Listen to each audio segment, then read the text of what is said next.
Nkwanirizaako gwe munnange akyagyekuumiddeko ensi Buganda anti munnange ensi Buganda kuno kwe kwaffe Kabanda Musoke ow'Ennabalanga Bukoba Kyaggwe akaala amatendo nze nkubuuzaako nateera olunaku olwaleero kansuubire nti munnange oli bulungi. Tukyali mu katabo kaffe Omulembe gwa Muteesa ow'okubiri. Akatabo kano nga kawandiikibwa omukulu Ernest Kibuuka era nga olunaku olwaleero tutuuse ku mutwe ogugamba nti ekiwandiiko ky'olukiiko lwa Buganda. Bannange olutalo nno lwali sinziggu. Munnange olukiiko lwa Buganda lwalondawo abantu 7 okubaga ekiwandiiko nga kivumirira Federation ya East Africa. Ababaka abo mwalimu Matayo Mugwanya omulamuzi wa Buganda nga ye ssentebe, Eridadi Muliira, Amos Sempa, Leonard Basudde, Nuwa Sematimba, Daniel Serwaniko ne Robert Kakembo.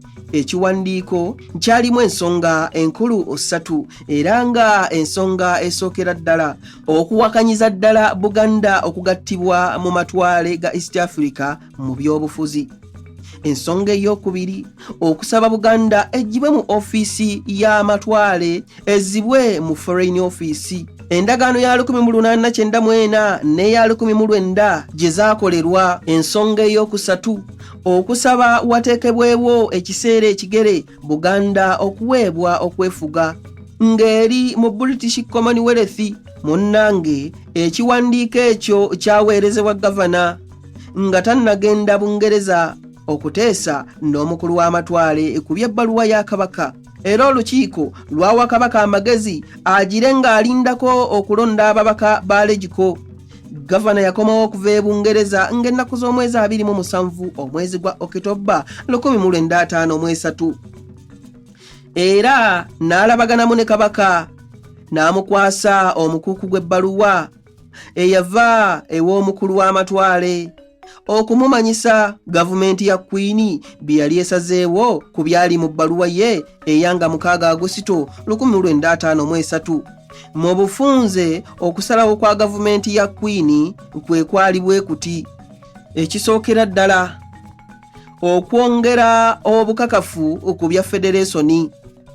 Federation itegenda kubeerawo okujjako ng'abantu abasinga obungi be bagyesiimidde. Akakalu gavumenti ya Queen ke yawa ng'ennaku z'omwezi 27 Julayi na buli kati kwe kyayimiridde.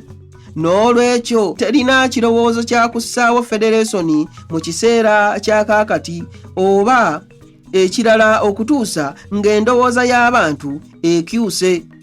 Gavumenti ya Queen teyinza butassaayo mwoyo kwebyo abantu bye baagala. Ekitegedde nti okutwala Uganda mu Federation eyo mu kiseera kya kaakati oba mu ky'omu maaso ng'endowooza y'abantu bo mu nsi yammwe eringa bweri kati teba nkola ntuufu. Naye kisaana kitegeerekeke nga gavumenti ya Queen tesobola kugambira ddala mu bukakafu nti ekirowoozo kya Federation tekiriddayo kwogerwako n'akatono.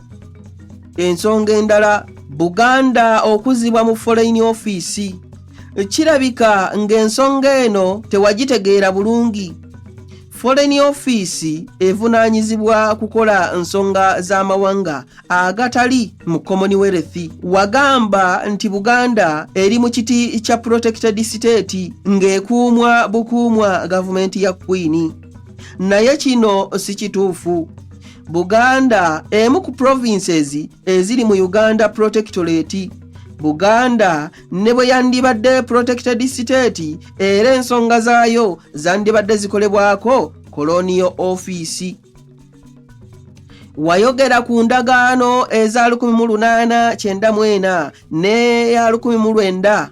Naye omukulu w'amatwale agamba nti eya 1900 ye yokka eteekwa okugobererwa mu kutereeza enkolagana wakati wa gavumenti ya Queen n'eya Kabaka.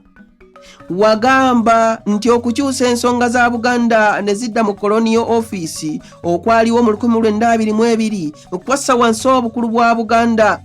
Ekyo si kituufu. endagaano ya 1900 ye yafuula Buganda okuba provinsi ya Uganda, n'olwekyo tewali kyakukola wabula okuleka Buganda mu colonial office.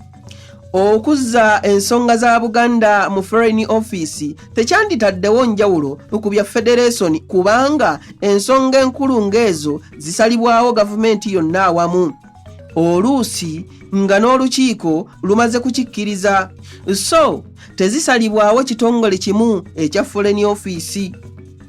Tekiyinzika okuzza Buganda mu Foreign Office kubanga si kituufu mu Constitution. Yate ne bwe kyandibadde tekyandituwadde ebyo bye twagenderera okukisaba. Ensonga ey'okusatu, okwawula Buganda okuva mu Uganda.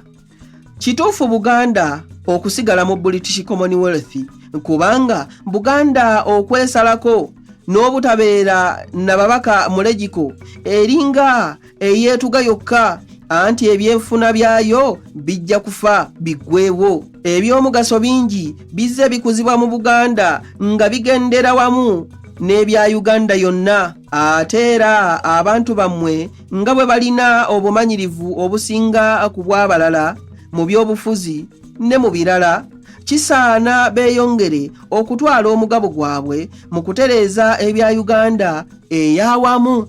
Ekyo ndowooza okiwulidde. Ensonga ey'okuna, Buganda obutabeera mu legiko. Munnange waliwo amateeka mangi ag'omugaso eri Buganda naye nga tegayinza kuteekebwawo olukiiko olukulu kubanga gakwata ne ku bantu abatali baddugavu. Legiko bw'eneeteekanga amateeka ng'ago, Buganda teefunenga mukisa kugateesaako olw'obutaba na babaka mu legiko. Okwawula Buganda okuva mu protectorate n'okugaana okuba n'ababaka mu legiko bijja kufiiriza Buganda ne Uganda awamu. Uganda bw'eneegenda eyawulwayawulwamu mu bitundutundu ejja kunafuira ddala nga tekyasobola yadde okuvuganya n'amatwale agagiriraanye. Ekisinga kwe kufuba okugatta protectorate nga tugendera wamu okutwala ebyobufuzi, ebyenfuna n'ebyembeera z'abantu mu maaso olw'abaliwo leero n'abo abalijja mu biro biri. Okwo munnange waggulu kwe kusalawo kwa gavumenti ya Queen ku Buganda bye yali esaba era n'ebiragiro ebyaweebwa Kabaka. Kabaka bwe yamala okusoma ebbaluwa eyo n'ategeeza ng'ebbaluwa bwetaliimu kipya kye yali etaddewo ku bintu bya Buganda. Bw'atyo n'alyoka ategeeza nti okuva olukiiko olukulu bwe lwali lutayagala kulonda babaka kugenda mu legiko, naye yali teyeetegese kubalonda, era n'ayongerako nti yali talowooza nti Buganda yali yeetaaga ababaka okutuula ku legiko. Gavana bwe yamubuuza oba yali akyusizza ku ndowooza ye ku nsonga eno, Kabaka yagaana. Awo gavana we yaleetera ekirowoozo ng'ayagala ebbaluwa zonna ze baali baakawandiikiragana zikubwe mu mawulire abantu bazisome. Ekyo Kabaka teyakisiima nga bw'agamba nti tekyalina mugaso abantu okusoma ebbaluwa za gavumenti ezigaana obugaanyi buli kye tuba tusabye, nti osanga okusoma ebbaluwa ezo kiyinza okubanyiiza ne batuuka n'okwegukunga. Abange ebyo nno nange we mbifundiikiridde. Tuddiŋŋane mu kitundu ekirala ng'ate nkuwa ebirala. Nzize wanno Nabalanga Bukoba Kyaggwe. Ayi Katonda kuuma Namulondo.